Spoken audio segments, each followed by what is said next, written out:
Morning, everybody. Welcome to Spunky Canyon Road. It's a nice empty day up here today, and this is going to be my second S2000. We did one that was prepped for SCCA Time Attack like a couple months ago, and this is Camille. Yep, and this one's also similar. It's good to meet you. We're also prepped for STR Autocross in this one. Okay. It's just partially modified, so it's got suspension, tires, a square 255 setup, KWV3 suspension. Cool. I've got some exhaust and intake, and the only thing I really have left to do is a tune.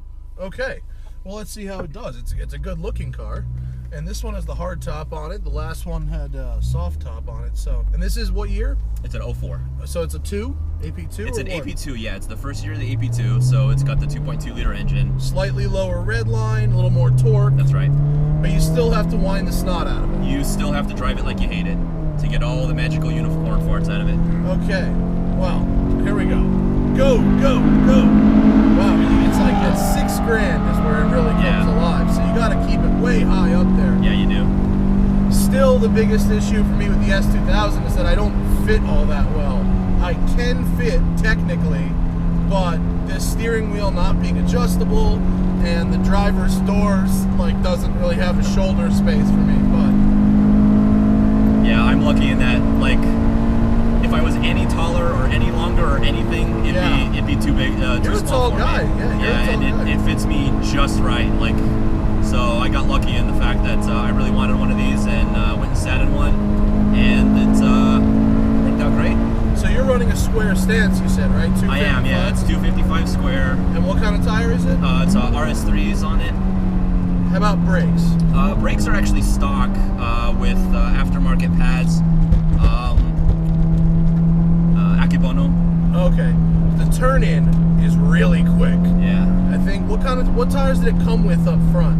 It came with 225s, and so it's a little lazy on the stock on this setup, on the square setup, just because the tires are so much wider. What do you mean by lazy?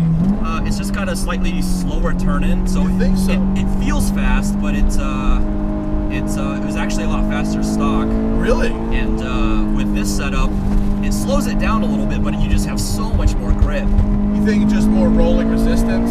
Yeah, more rolling resistance and a little bit more just resistance to your turn as well. Well, the steering feels heavier than the last one I drove, certainly. Yeah, and that's probably just related to the way I've got it set up, so... Could be a combination of tire size and setup and alignment, but the feedback is really good. Yeah, so I like to dabble with these things, so I've done all the work myself. I've done all the setup myself. What shifter do you have in here? The shifter is Modify, just countersunk, all steel or titanium ball. So it's just a modification to the stock one? It's just the stock shifter, but the shift knob is the only thing. Oh, really? It feels even shorter than the stock one. Yeah, no, it's stock as far as I know. At least that's the way I bought it. So yeah. It's a nice feeling car. I mean, you really have to wind it out. Yeah, you do. I haven't been below $5 grand yet. Absolutely. So, but that's what you do with these things. That's right. That's how they were designed, and you just have to give it everything that you got and drive it like you hate it. And so this one has 87,000 miles. Has it been reliable and all that? I have had no trouble. I just recently did the clutch just because when I autocross the car, it just wears things down a little bit faster. So as of like 3,000 or 4,000 miles ago, I had to do the clutch, and I've had to do the clutch master because it's just a known problem on this car. It started leaking on me. But apart from that, it's just oil and tires in this thing, so that's why I love this car. People rat on Honda because it's a Honda, but it's just dead reliable. I don't think that happens so much with the S2000s. I think people know what they are. So it's been a great car for me. I've had it since it had about 20-something thousand miles on it, and it's just been dead reliable for me. And how's it been at Autocross? It's been doing okay. I don't do it professionally or semi-pro or any of that stuff. I just kind of just mess around. Yeah, mess around every now and then. I go out there and try to compete with the guys that that's their life. So I just go out there and have some fun. And the guys who are into autocross are so into it that it's almost impossible to just show up and like beat them unless you're Senna. Exactly. So I just go out there, have some fun, have some smiles, and try to get the car a little sideways sometimes. And this is where you end up in a town here, so we're gonna flip around. Yep. so funny with this thing because the rev range is so wide, and yet the effective power band is fairly narrow. Yeah, and that's where the tune How low is this really lift? helps. Good? Yeah, you should be all right. Okay, cool.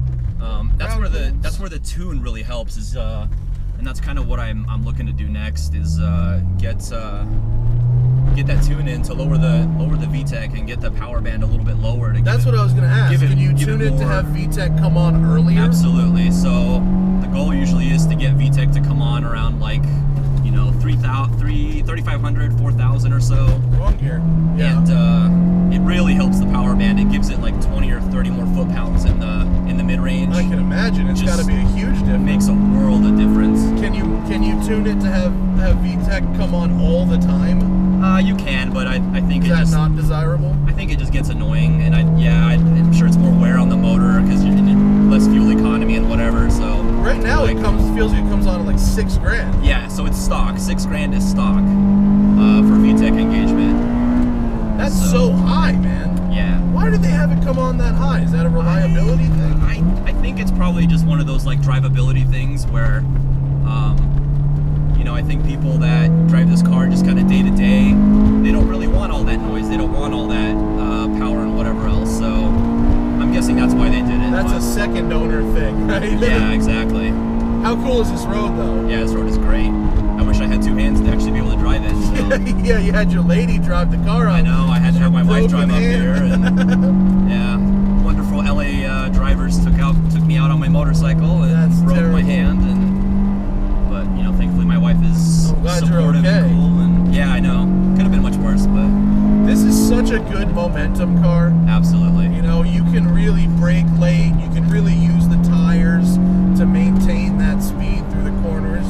And it loves changing direction. I mean, it changes direct from left to right, and it's very, very quick. Yeah, and that's part of the benefit of doing the STR Autocross setup is so much time can be gained in the transitions, and that's kind of really where the setup looks is it really stiffens up the overall roll stiffness of the car and just makes the transitions just wonderful. It just goes back and forth, left to right, like just on command. Really, really, really quick steering, and just you don't have to. It's good that it's quick because if I had to move my hands all that much, I wouldn't be able to fit them under my legs, and so I'm glad I can kind of stop my hands right before there.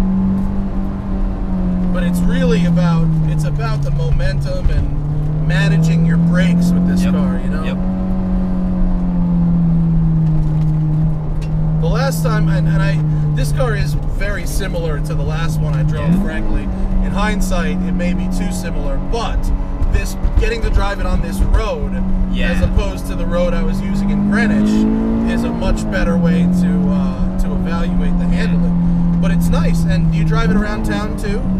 Yeah, so it is, just kind of the have, go to work every now and then and have fun on the weekends type car. So it is a secondary car, and I drive it when I can. It rides well. Yeah, and that's why I love the suspension. Is the KWs have a high-speed blow-off valve to where it really absorbs those kind of big road undulations really well. And it sounds nice. Yeah, so it's also got the exhaust on there. So. Yeah, it sounds good. What kind of exhaust is that? It's NVIDIA Q300. It's the dual. It's not the best for the STR setup, but I just like the way it sounds and the way it looks with the dual tips. So it sounds nice. Yeah, I love it, and it really doesn't drone too much. So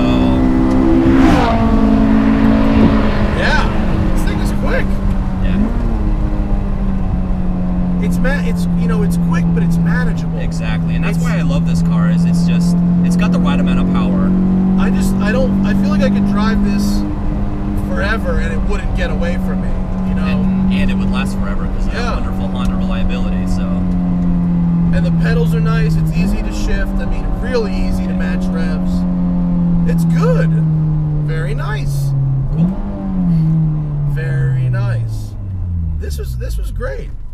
Yeah, I I mean, I think we've sort of found the magic formula for S2000s here. The springs and dampers. STR is the way to go, guys. It's a really neat car, and I know it was similar to the other one I did, and I won't do another S2000 unless it has an engine swap or a turbo on it. And there's some guys I out promise. there that are out. Yeah, they're out there. Crazy. If you've got a crazy one, hit me up. But these basic modifications of these cars really transform them and bring them up to the modern era in terms of steering and stuff like that. Thank you, Camille. Thank you. It's so weird with that. I know. Yeah.